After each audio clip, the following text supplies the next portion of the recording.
First, you need to chop up your dried apricots. Use any dried fruit, or you can even add things like orange zest, vanilla, coconut, chocolate chips, even nuts and seeds. Just try and keep the quantities similar. I'm using apricot and sultanas. Next, you need to weigh out your golden syrup. So I always just weigh it straight into the pan, putting the units on milliliters, or you can just use a tablespoon for this. You're then going to add the sugar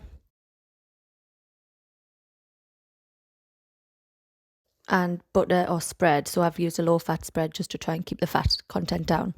So it's much easier just to weigh it straight into the pan rather than using separate bowls or trying to scrape things out of other bowls. Next, you need to weigh your oats. This is a great way of getting fibre in the diet. Then you're going to heat the pan over a medium heat until the butter is melted and you can see that the sugar is dissolved. It should take a couple of minutes for that. Keep stirring it with a wooden spoon so it doesn't burn to the bottom of the pan.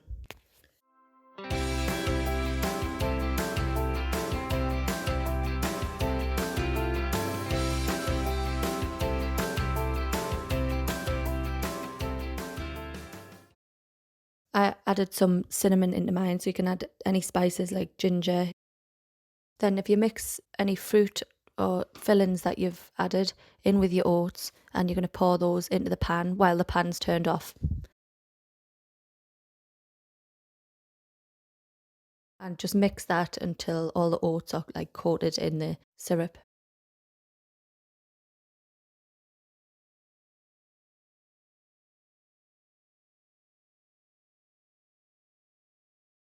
You then just press all that down into a tin, use another spoon to scrape it off the wooden spoon, and then press it down with either a spatula or just a tablespoon's fine. I always pop that onto another baking tray just so it's easier to get in and out of the oven. Put your oven gloves on and you're going to bake that for 10 to 15 minutes or until it's lightly browned. Then if you take it out of the oven, and it will still be quite soft, but once it cools down it sets. Then you can either cut it into squares or rectangles while it's in the tin, or if it has set slightly, which mine had, I'm just going to remove it from the tin and then I'm going to cut it into 4.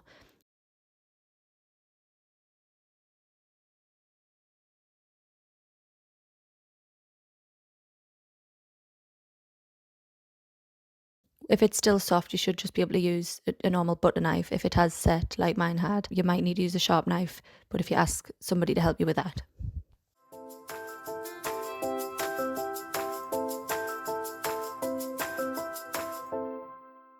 If you do want to add some chocolate drizzle or chocolate coating over the top, this is how you do that. So you need to half fill a pan with water, and then you're going to pop a metal or glass bowl over the top of that.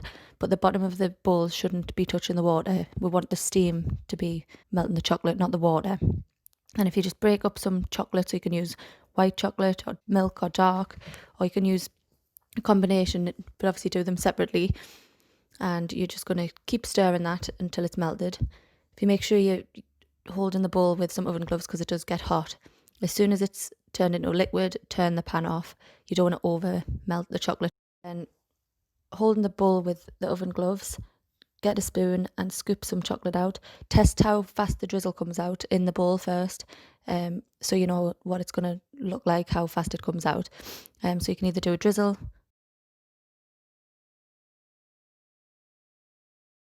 or you can scrape it over the top like I have. It's much easier to do this while it's still in the tin, but Mr. McCracken stole a slice, so that's why I've got 3 separate pieces. And just let the chocolate set. If you can wait that long,